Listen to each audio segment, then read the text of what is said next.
Angoulême. Angoulême was the last member to join Geralt's group on a search for Ciri. She was the rebellious teen of the group, cursing, doing fish tag and misbehaving whenever she could.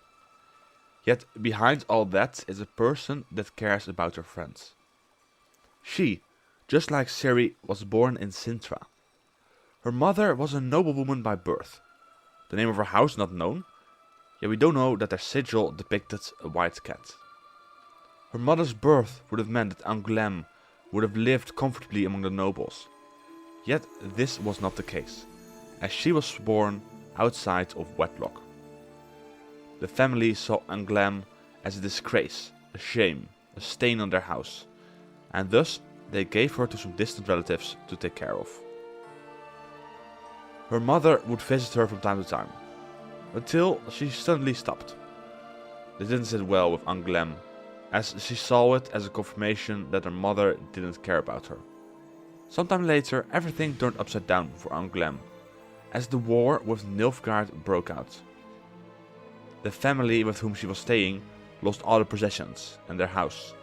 They also had to take care of their own 3 children, and thus they placed Angoulême in an orphanage. Yet this orphanage wasn't a nice place.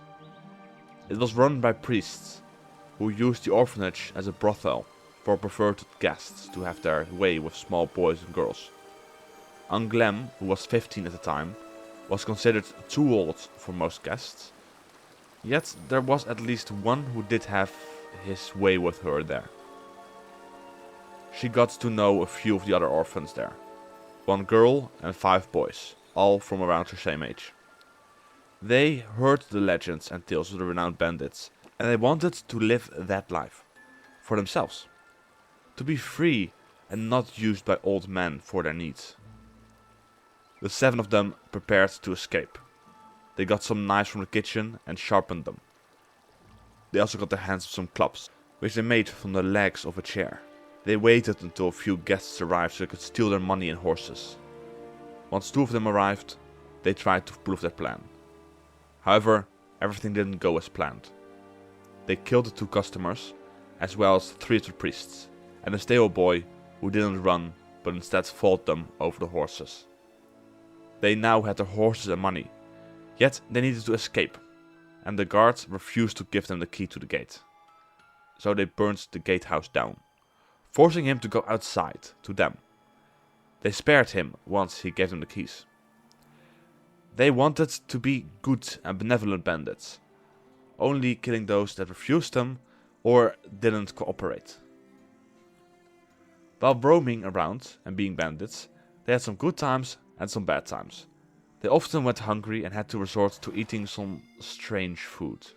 In order to live in less hunger, however, after a time the group of orphans eventually joined up with a gang belonging to Homer Strachem, better known as Nightingale, who was a far more successful bandit.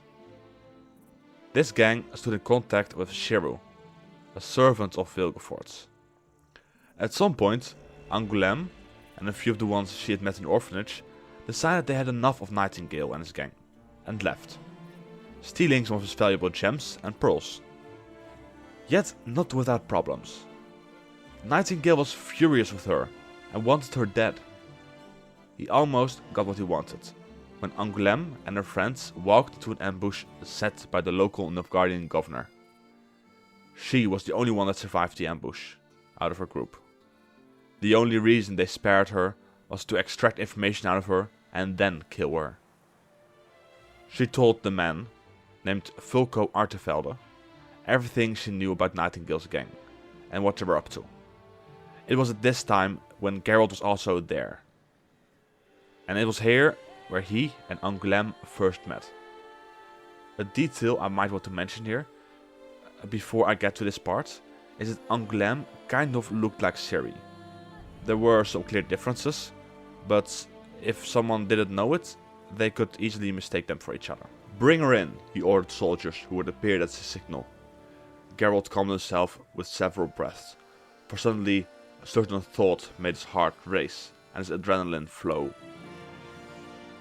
A moment later, he had to take several more breaths, and even, as astonishingly, had to make a sign with his hands out of sight beneath the table, and the effect, astonishingly, was none. He felt hot and cold, for the guards had shoved Ciri into the room. "Well, I never," said Ciri, right after she'd sat down in a chair and had her hands handcuffed behind the backrest. "Look what the cat dragged in." Artevelde made a brief gesture. One of the guards, a huge fellow with the face of a slow-witted child, drew his arms back in an unhurried swing and struck Ciri in the face, so hard it made the chair rock. "Forgive her, your lordship," said the guard apologetically and astonishingly mildly. "She's young and foolish, skittish." "Angoulême," Artevelde said slowly and emphatically. "I promised you I'd hear you out. But I meant I would listen to your answers to my questions, not your badinage. You will be rebuked for your lack of respect, understand?" "Sure, nuncle." The gesture, the slap, the chair rocked. "Young," mumbled the guard, rubbing his hands on his hip. "Skittish." From the young woman's stub nose, Geralt could now see that it wasn't Ciri, and was astonished at his mistake. Trickled a thin stream of blood. The young woman sniffed hard and smiled predatorily. "Angoulême," the prefect repeated. "Do you understand me?" "Yes, sir, Mr. Fulco." "Who is this Angoulême?" The girl sniffed again, inclined her head and fixed Geralt with her huge eyes. "Hazel, not green." Then she shook her untidy mane of flaxen hair, causing it all to fall onto her forehead in unruly locks. "Never seen him before." She licked the blood which was dripping onto her lip. "But I know who he is. Anyway, I already told you that, Mr. Fulco. And now you know I wasn't lying. His name's Geralt. He's a Witcher. He crossed the Yoruga about 10 days ago, and he's heading for Toussaint. Right, my white-haired uncle?" Angoulême told them everything she knew about the plans that the half-elf and Nightingale had made to kill Geralt. But no matter what she said, she would always still receive the death sentence by Fulco. The only thing that would work in the benefit is that she would be hanged instead of put up on a spike. Geralt and Fulco made a deal that he would deal with Nightingale for him. In exchange, Fulco would not inform on Geralt to the Nilfgaardian Secret Service. Geralt, however, had a second demand. Angoulême would go with them. And that's how Angoulême joined his band of misfits. She felt as though she was in Geralt's debt, for he had saved her life, and in an attempt to repay him, she offered herself to him. But Geralt refused, as he was not interested, and told her to just forget the debt. She was helpful, as she knew the area, and she had some leads on how to get to Nightingale, who she also wanted to get rid of. While she was in Nightingale's gang, she had seen Shiru, and noticed that his boots had a type of red soil on them, which came from an iron ore washing plant, the dwarven owner of which she knew. Angoulême, Geralt and Cahir went to this plant, while Milva, Regis and Dandelion went further down the river to Cape Mirkvit. Once they arrived at the washing plant, Angoulême made clear that she would do the talking for them, for she knew the foreman, a dwarf named Golan Drozdek. The dwarf at first couldn't believe it when he saw Angoulême, for he had heard she was put on a stake in Rietbrunn. She tried to get information out of him about Nightingale's gang, and if he knew where they were. The dwarf, however, advised her to stay out of their way, as Nightingale was furious with Angoulême after she had stolen his valuables. She continued by asking him about the half-elf, who had hired Nightingale to kill a certain Witcher. The dwarf refused to give Angoulême answers, talking about how she had a debt with him. Until Geralt started threatening him, then he pointed them to the Rialto mine. The Witcher, Cahir and Angoulême went to the mine, where they encountered a few of Nightingale's men. Once again, Angoulême started talking and told them how she and her two companions had killed the Witcher, and how she wanted her share of the reward for it. The men had no interest in giving her any coin, and instead tried to take her to Nightingale, which was once again prevented by Geralt, as he and Cahir both drew their swords. The fight of these gang members only lasted for seconds, before they were all dead. Some miners started to scream for troops, as they had just seen men being murdered out in the open. In all the commotion, the half-elf Shiru stepped outside.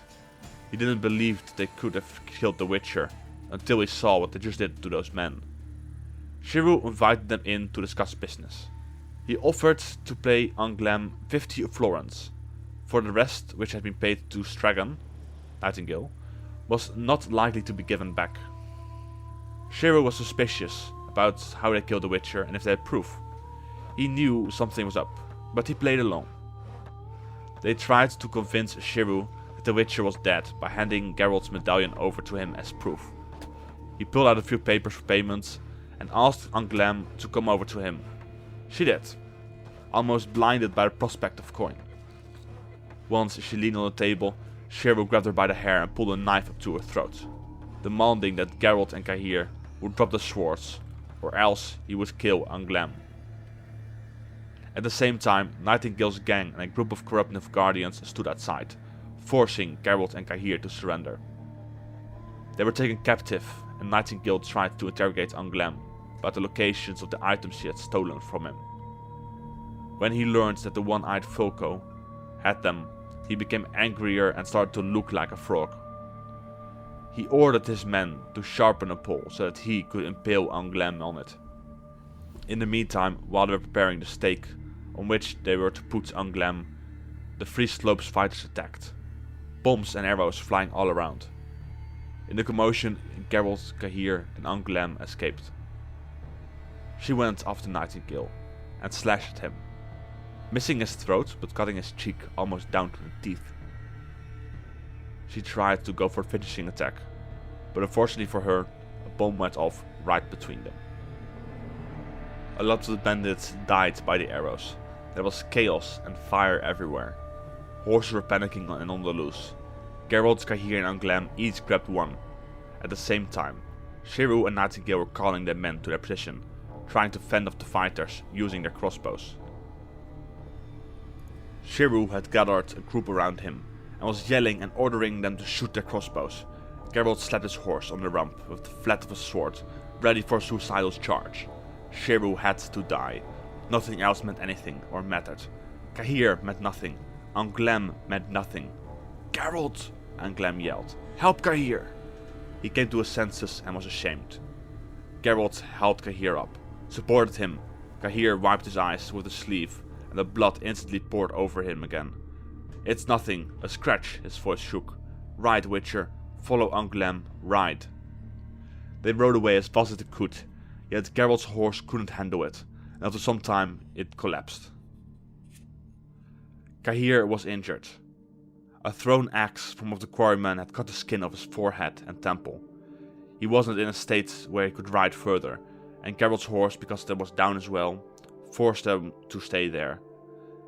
Geralt told Angoulême, who had managed to get a hold of the best horse out of the three of them, to ride to the rest of the group, down in the Sombre Valley, where she would have to tell Regis what happened, for he would know what to do. She did what Geralt asked, and went as fast as he could to Regis, and the rest, while Geralt and Cahir stayed behind with the other horse, waiting till Cahir felt better, before they could move once again. Geralt and Cahir were hidden in the bushes to prevent them from being seen. The men that were chasing after them instead followed the trail that led them to Angoulême.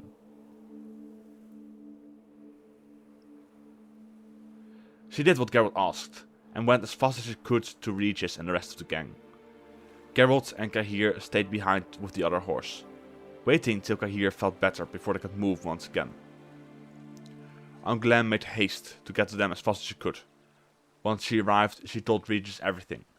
He in turn instructed Dandelion, Milva and Angoulême to go to Toussaint and hide behind the borders of the duchy. Regis placed them under the protection of his friend, the Flaminka of the Druids of Cat Mirkfit. It wasn't long after that Angoulême, Milva and Dandelion arrived in Cat Mirkfit, that Shiru and Nightingale and the men also arrived.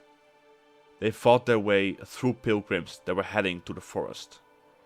Angoulême and Dandelion took refuge in the cottage with some pilgrims, while Milva was defending them with the bow and arrow. There were bandits all around. They were surrounded. Luckily for them, Geralt showed up and cut his way through the bandits. along with his new friend, the Checkered Knight. When more knights errant showed up to fight the bandits, including Milton the Payback, the bandits fled. 2 of them were captured, yet when Angoulême looked at them, she noticed that neither one of them was Shiru or Nightingale. Shiru, along with Nightingale and their men, had instead fled across the stream, where the knights would not follow them, for it was the territory of the druids. While Dandelion would go with the knights for now, the rest would come later, once they were done.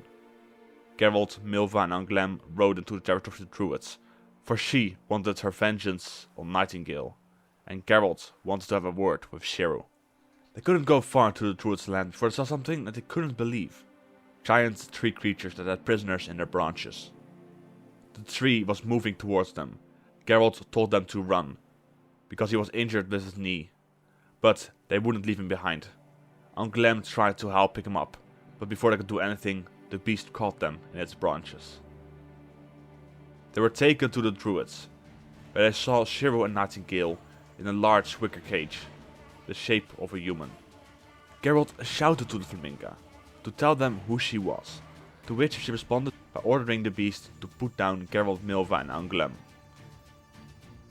They were more fortunate than Shiru and Nightingale, as the Flaminga ordered the cage lit on fire, while Geralt was begging for her not to do it, because Shiru had information that he needed, and his medallion.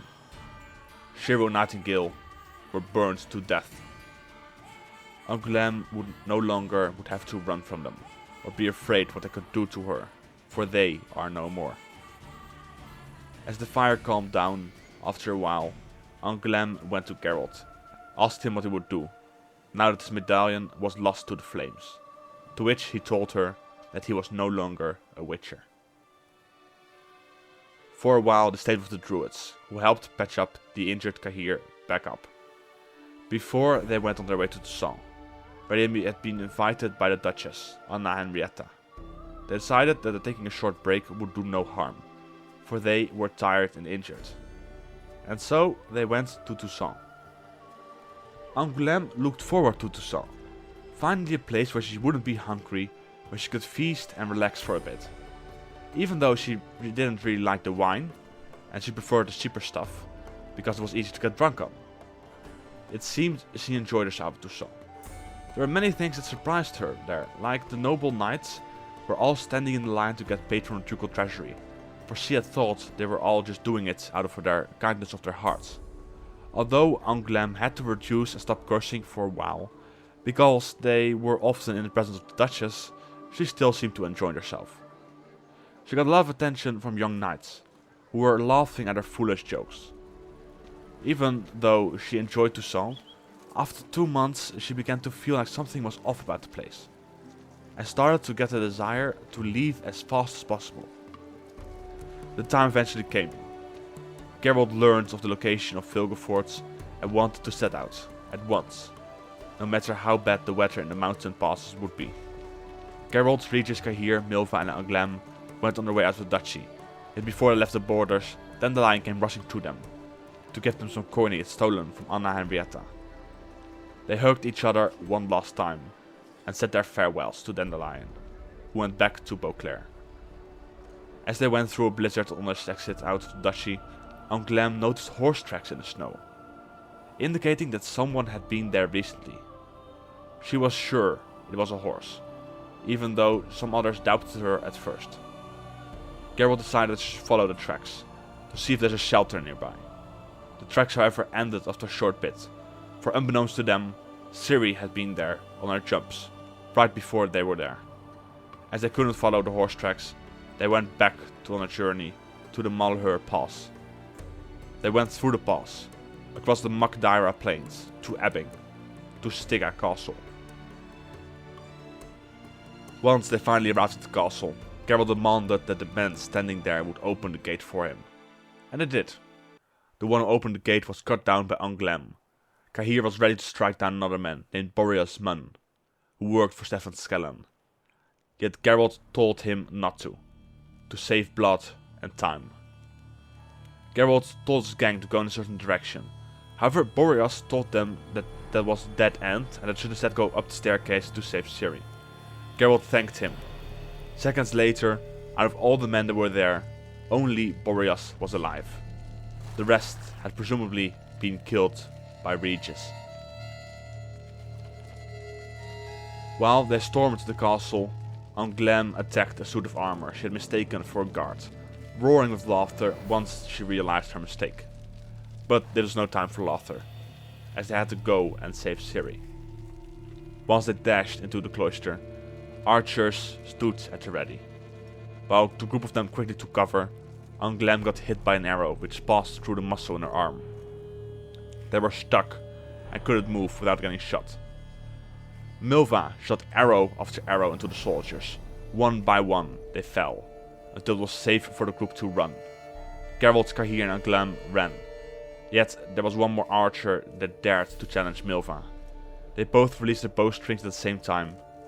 The archer died instantly by Milva's arrow. She, however, got hit by her stomach, her intestines destroyed, and pelvis shattered.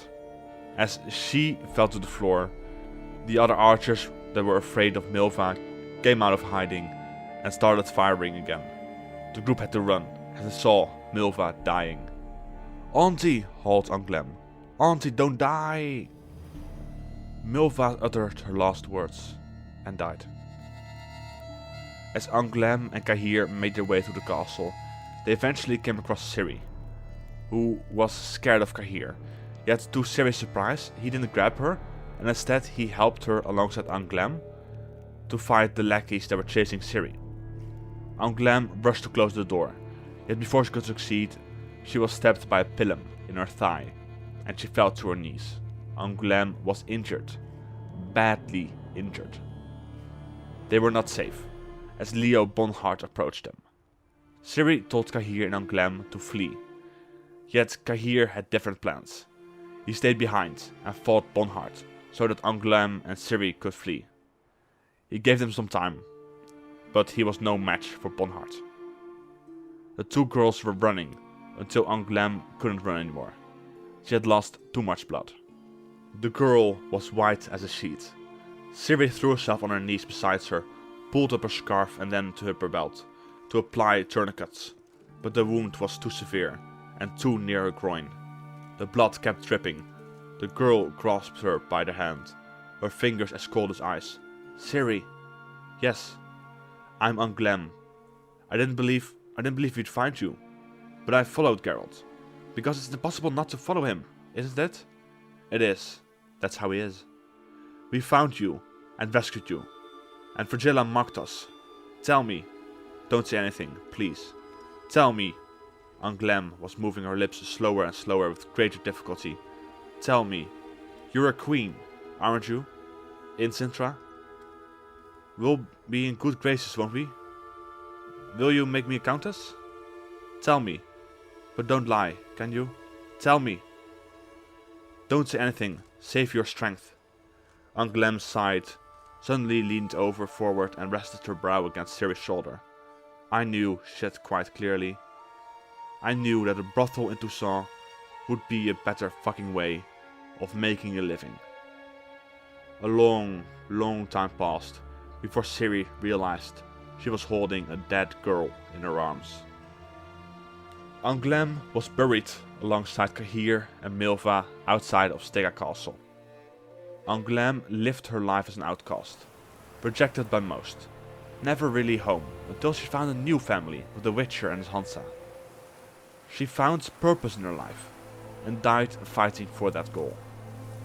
In the end, in the mists of Avalon, her small hands helped stabilize the boat in which Yennefer and Geralt were put to rest.